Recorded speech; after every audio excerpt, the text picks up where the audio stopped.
Hello everybody, welcome to the video. My name is Maze and today we are going to be making these 11 Deacon's crosses. Some of you might remember that I made a Deacon's cross a while back. That was for a friend of mine who's graduating from the diaconate, and his wife showed the other wives the cross and all of them wanted one. So with that out of the way, let's make some dust. So the first thing I always do with any project is I rough cut my lumber to length, usually giving myself about an inch on each side, sometimes a little bit more. You could minimize or reduce a lot of bowing that a board might do by cutting it to length. That way you lose less wood to your jointer or your planer, and then it just makes the pieces more manageable.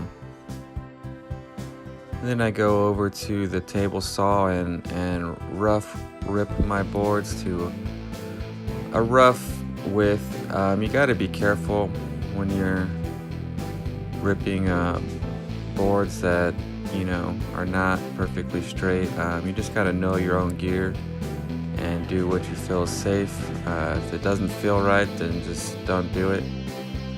The boards were pretty straight, so after that I didn't have to joint one face. I could just take it to the planer.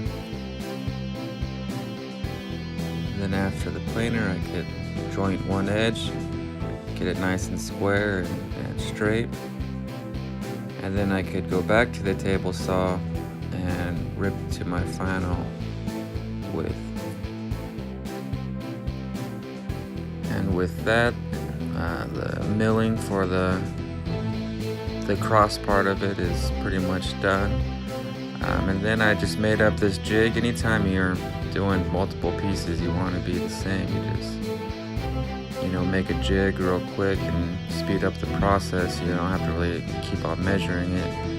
And the main part of the cross is kind of a half lap joint, and so I'm doing the half lap on either side of the board so that it's the same board for both parts of the cross.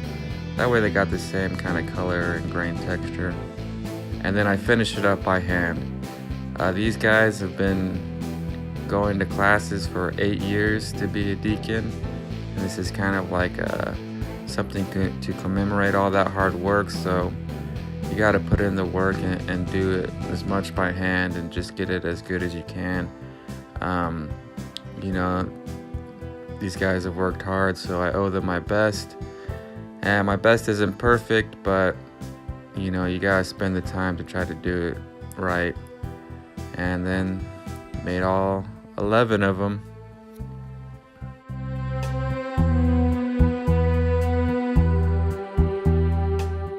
And I take my template and draw it onto the wood and cut it out. They all don't have to be identical at this point. They're all going to be a little bit different, which I think adds to it, makes them a little bit unique. They just all have to look generally the same.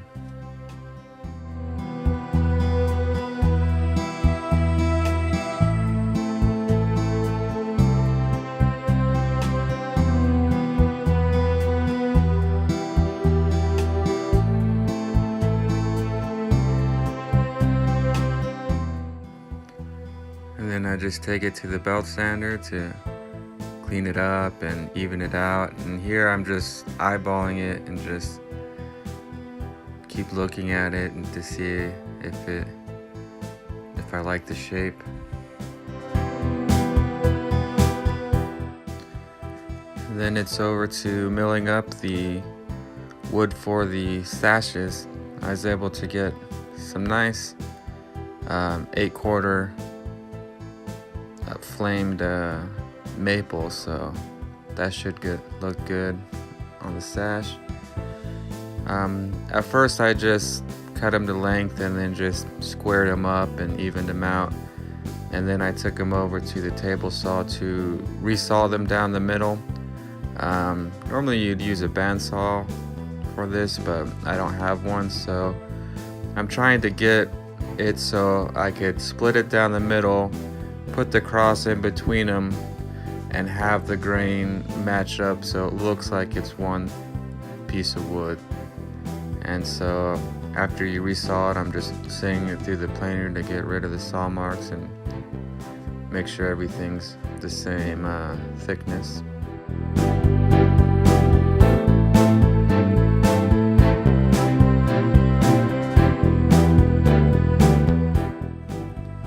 And then I use the scroll saw to cut the sashes, the shape of the sashes, just a lot bigger than it's going to be in the end, but I'm trying to, you know, have marks on the wood, so I'm pulling it from the same part of the board so I can try to line up the grain. There's going to be some discrepancy because I lost about an 1/8 of an inch by resawing it, but hopefully it will still look really good, and from a distance it should look like one piece of wood.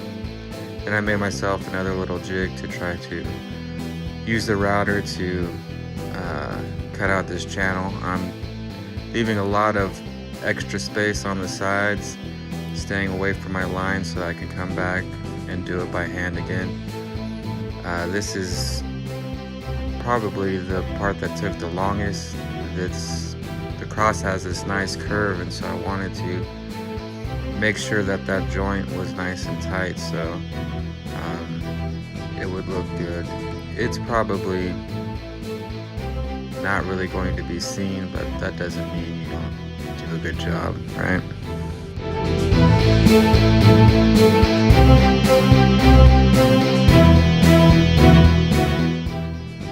So I routed it out a little bit shallow, that way I could come in and really fine fit it so that those boards would match up, and then sanded it down and got it to fit to my satisfaction. And then it's cutting away all that waste to the final shape of the sash.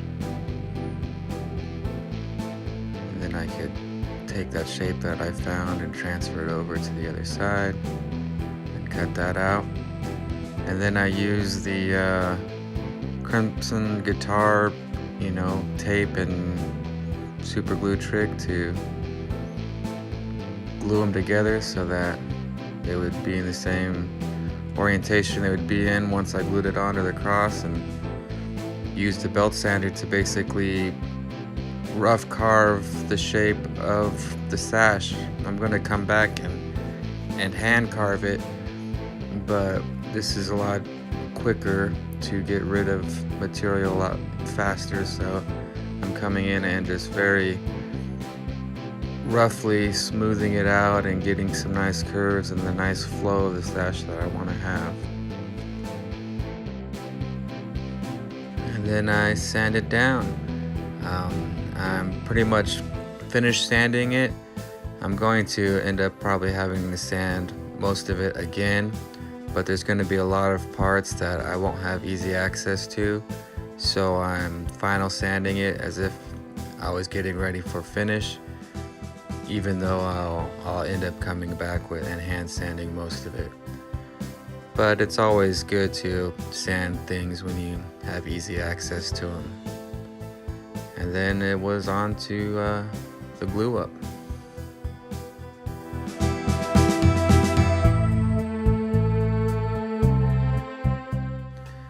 And then I just did that 11 more times, and that's where I'm at right now.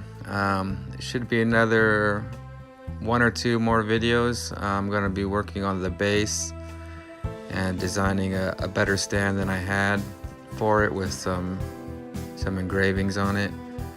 And then maybe I'll do the one where I talk about how I finish it and stuff like that. But that's it. So thanks for watching. I appreciate it. If you enjoyed this, give it a like and subscribe if you haven't already. And stay tuned for the next part. And I hope to see you around. And go out there and support your local craftsmen and get out in your shop and make your own dust.